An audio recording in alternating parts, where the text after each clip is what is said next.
All right. Hey, welcome back. I am Dr. Latoya Davis, and we are here for another episode of Soul Aligned Living.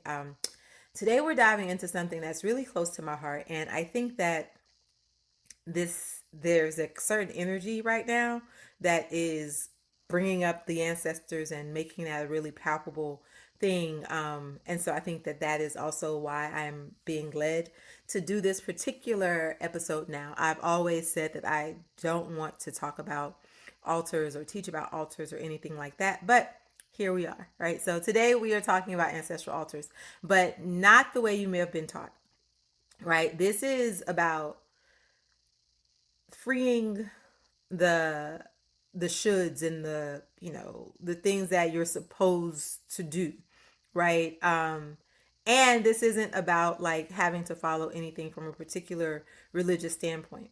Okay, this is just you being a person saying that my ancestors or those who have come before me is something that I really want to connect with, and I'm looking for a really, really simple and grounded way to make that happen. Okay, so we're going to be talking about creating an ancestral altar that reflects you, your journey, your energy, your voice, while also being able to help you invite that deep connection with your lineage. All right, so part of my hesitancy, that's it, part of my hesitancy around teaching things around ancestral altars is because I think that there's so much out there that talks about like what we are supposed to do. And I think the ancestral altars is this perfect hybrid of spooky and taboo, and if you don't do it this way, you're going to hell, and energies are going to come be knocking everything off of the walls. And so I tend to not want to get into the fray of, I don't know, opposing people's opinions, right? I say where you are is where you are. And if those are your beliefs, have at it.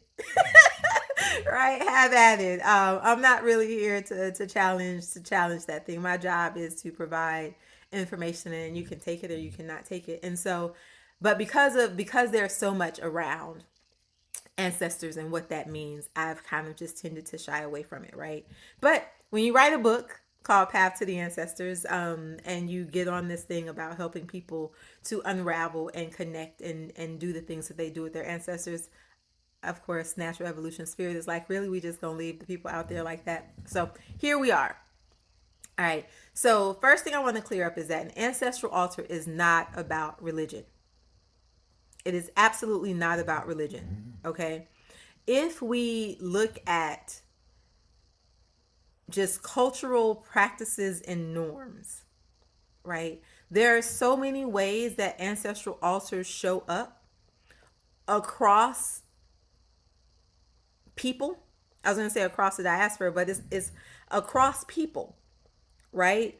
And again, once we remove the like it's supposed to look like this and it's supposed to do this thing and it's supposed to have this feel, then we can see the prevalence of ancestral altars, right? Even in, I come from a, for myself, I come from a Black Baptist, loose Baptist background, right?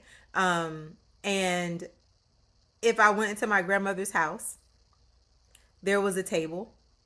Under the table, we had the table with the glass on the top, and under the glass was all of these pictures of people who died, right? When they died, we got their obituaries, we slid them under the glass table, right? It was in a separate part of the house that we weren't necessarily like, it wasn't the living part, right? We could go over there, but there was a particular type of reverence that we went to that part of the house with, right?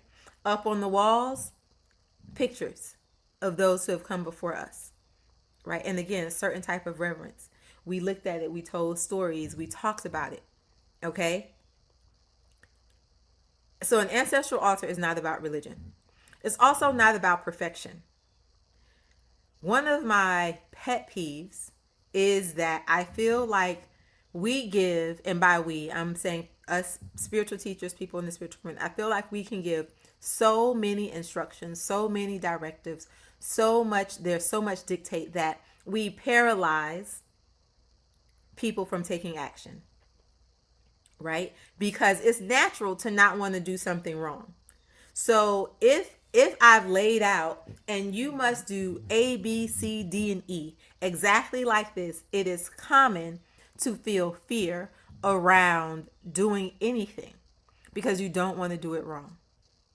And I want to really lean in here and say that intention and your goal to connect is far greater, far more important, has a higher importance than perfection, because there is no such thing as perfection, right? And every body's, the way that we all connect is going to be different, right? What my ancestors liked and what your ancestors like are going to be different.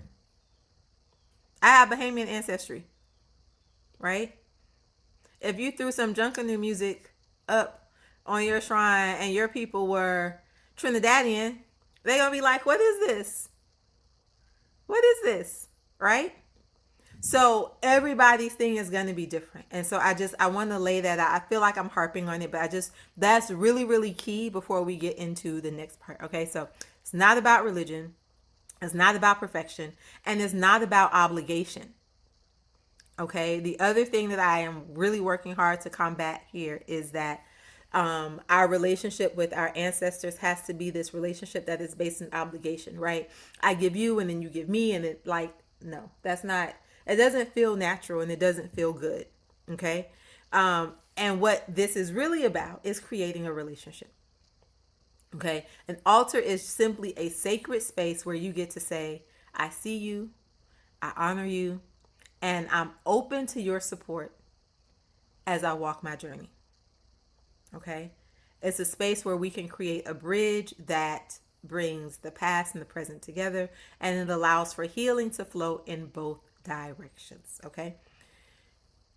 And then this is the last part. I know I keep saying that, and we're only 7 minutes into the video, so there are going to be many more last parts. But you are the living altar, right? So another reason why I've not really wanted to teach about creating altars is because I do teach that you are the living altar, right? You are the physical manifestation of all of those who have come before you, right? So you, as the living, breathing, walking embodiment of those who have come before you, have the capacity and the ability to treat yourself, right, like the sacred vessel that it is. We often don't do that, and that's fine, which is why we then create outward things so that we can focus our attention, we can focus our time, so that there is something tangible that we can see, that we can touch, that we can feel, that allows us to direct our focus. But ultimately, we should not have to rely on something that is outside of us externally, physically, to create connection, because we are the physical manifestation of all of those who have come before us, and we can tap in with ourselves. All right. But until we get there, let's talk about creating the altar as a reflection of you. All right. So common blocks that I hear around starting to create this altar. I don't know enough about my ancestors. Right? Or I don't know anybody on my parents' side, or my mom's side, or my dad's side, or I don't know, or this or that, right? I wasn't raised with this. I just told you. I know, like, again, in this context, or how it is phrased in this, right? I know nothing about this, right? So that's a common one. I wasn't raised with this. I'm not religious, but we just talked about that this isn't about religion, right? I don't want to invite in anything dark. That's a big one, right? And I hear you. I hear you on all of those. I really do. But this is what I want you to know. You don't need to know everything about your lineage. Intention is enough. You don't need to follow someone else's script. Your spirit will guide you. So trust, right? And when it comes to spiritual safety, your clarity is your protection. Okay? Now, when people be out here dibbling and dabbling and, a little bit of this and a little bit of that and reading this and reading that, that's why I always say the internet is a dangerous place, right? So when you start creating concoctions, now I can't help you. I can't help you when you know start doing your own thing, right? But understand that what we are creating when we're talking about an ancestral altar in the ancestral space comes in the energy of love and light. Okay, our intention is to connect with those energies through love and light, and that is what is there. You can make this declaration: only those who come in love, light, and alignment with my highest good are welcome here. Right? So you have the ability to set the tone for the space. Right? You're not inviting in random spirits. I just had a visual in my mind of what was that show with Siki? Oh, Siki. I don't remember the name of the show, but y'all know what show it is. But like where you had to invite the people in, right? They couldn't come in if you didn't invite them in. So be really clear, right? That's all I'm saying. Be really clear. Um, all right, so here we go. Getting ready to build our altar. I want you to, before you start, right, just take a moment with yourself and be really clear about your intention. Okay? So here's a sample, right? You can write this down. This altar is a sacred space to honor my lineage, invite healing, and support my journey. Only those aligned with love, light, and my soul's highest path may share energy in this space. You can say that out loud. Let that anchor in your intention, right? It's really important that you take that deep breath, calm yourself, center into that, okay? And say anything to that similar, that energy, that feel, okay? Now, what do we actually put on the altar? Here's the key. There are no rules. There are suggestions. I'm going to give you some suggestions, but your altar should reflect your relationship with your ancestors and your soul. Okay. Another story here. My my kid's father, his family is Trinidadian, and when we were married, we had a collective ancestral altar, and they loved Malta. I think Malta is one of the most disgusting drinks that has ever existed. Right? They love Malta. So I would have to put the Malta down because they like Malta, right? And so this is one of those things where it's like, it's not about me. It's understanding what your ancestors may have liked, um, nudges that you may get, that you might feel like, oh, wait, this is something that is coming for me to put down, right? So it's about being open. Some things that you might include can include photos of ancestors. Now, this one is, so I know I just gave this whole long thing about like what you're not supposed to do and what you can do, and like there are no boom, boom, boom, like wagging of the fingers. I do not support you putting pictures of living beings on your ancestral altar, right? So what do I mean by that? If there's a picture, let's say I have a picture of my dad and I, right? My dad is deceased. If I had a picture of my dad and I would not put that on my altar because I am living, right? So I would find a picture that just had my dad if I wanted to put pictures on my altar. Okay? That is the one thing where I'm like, I'm pretty clear about that one. For me, that one is a non-negotiable. But hey, do you, right? You can do candles, which is light, spiritual connection. I think of candles as a form of energy, right? So as the embers and the fire of that candle is burning, I am calling that into one. It is providing light, right? So light for those ancestors, those energy, but it's also a form of energy. Water, which can be for clarity, can help with emotions. So like if you're working to release and heal things in your lineage that have a lot to do with emotions, or flow, right? There's things that you feel like are stuck or stagnant. Water is a really good conduit. And water is really just an ultimate, water takes the form of whatever you need it to take, right? You could put crystals down. If you're into crystals and understanding kind of what the energies are around different crystals, you can do that. I do like to often also say like the four elements, right? So water, earth, fire, air, right? Having those four elements on an altar, be it an ancestral, whatever the type of altar, because although I'm talking to you right now about ancestral altars, there are many types of altars. So I think that including something from the four elements are a really good starting point. But what those things are from the four elements can be completely up to you and what feels natural and right. Okay. An offering dish, you could put fruit, you can put flour, you can put I don't know, something that, again, I just talked about the Malta, right? And then, or something that connects you personally. So I'm trying to think of what's on my, I have a Bible on my altar. That was my grandmother's, right? And I believe that she, like, it's a pretty old Bible. So that is for me, that's that personal item that kind of connects us through, history, and it has a lot of different meanings, right? And then again, speaking of it not being religious, I also keep a Quran, right? It's a little one. Because again, because of who my family is and the people who are in my family, right? So it's about things that connect them. When I am going to do work, so things that you have on the altar. Now, how do you connect with the altar or connect and go there? This can be as simple as in the morning time or in the evening or at some point throughout the day, walking by and saying a prayer, stating an intention, saying an affirmation, giving some words, right? It can be, if you're a writer, it can be writing out something and then leaving it there.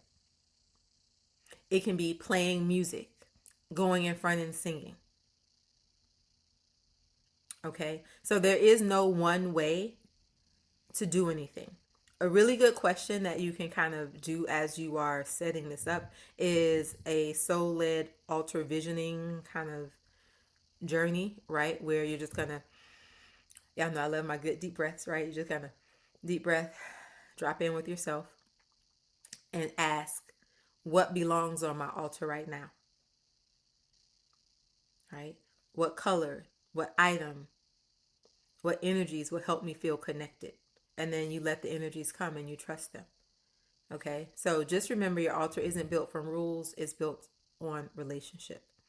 Okay, once your altar is set, the real magic begins when you start to engage with it. Okay, so we talked about greeting them in the morning or in the afternoon. I love coming with an energy of gratitude, right? Sitting in front of your altar while you journal. If you feel confused, just go there, talk, use it as a place to release. You can offer a cup of tea, right? And remember that it's okay to change the altar, right? So let's say maybe today it felt like this was what I needed, and then it didn't feel like that. It's okay to change. The altar is not set to be a museum, right? You can change it. It's a mirror of your living and breathing journey. And so because of that, it will change. I'm going to offer this story and then I'm going to go. I came into ancestral work in like maybe 2000, I think.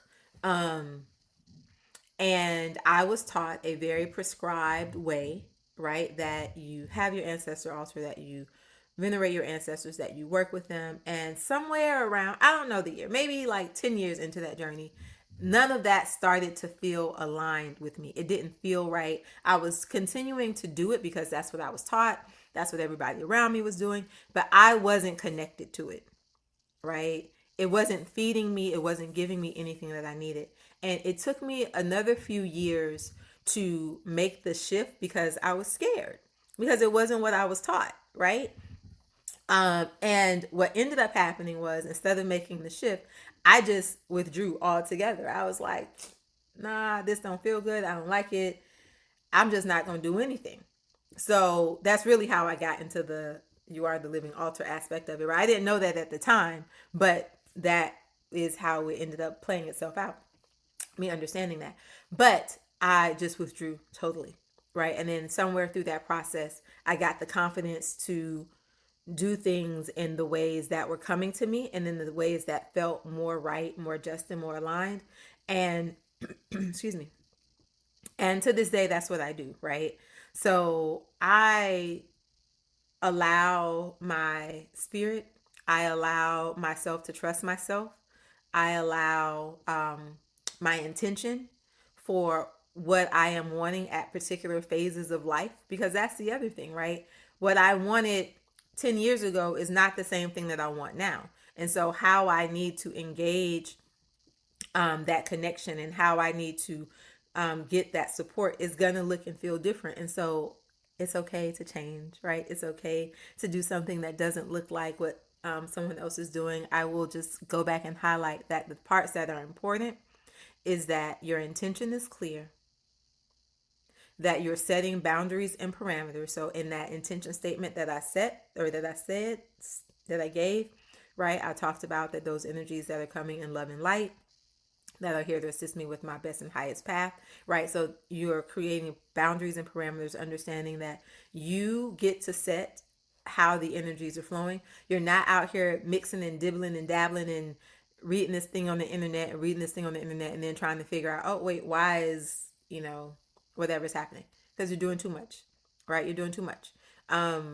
So let's use our, common sense, or our good thought, Let's use our good thought, and let's make connections, right? If you need a tool or a resource to help you after you've set up your altar, my book, Path to the Ancestors, there are two. One is a journal, which gives you 33 days of journal prompts to help you connect, understand, elevate, and release things that are within your ancestral lineage. And then the other one is 33 days. It has prayers, it has affirmations, it has prompts. So literally you could just go and show up in front of your ancestral altar every day and read a prayer, right? Or read an affirmation, or and then there are like certain rituals that you can do after each of the different modules, different weeks, right? So the links for those will be in the description. Until next time, remember, you deserve to live a life that lights you up from the inside out. Oh, and I forgot this. I'm getting ready to have a masterclass on August 30th called Path to the Ancestors. It's a workshop around connection, elevating, and healing our ancestral lineage. So if you're interested in that, also the link will be in the bio. So until next time, peace.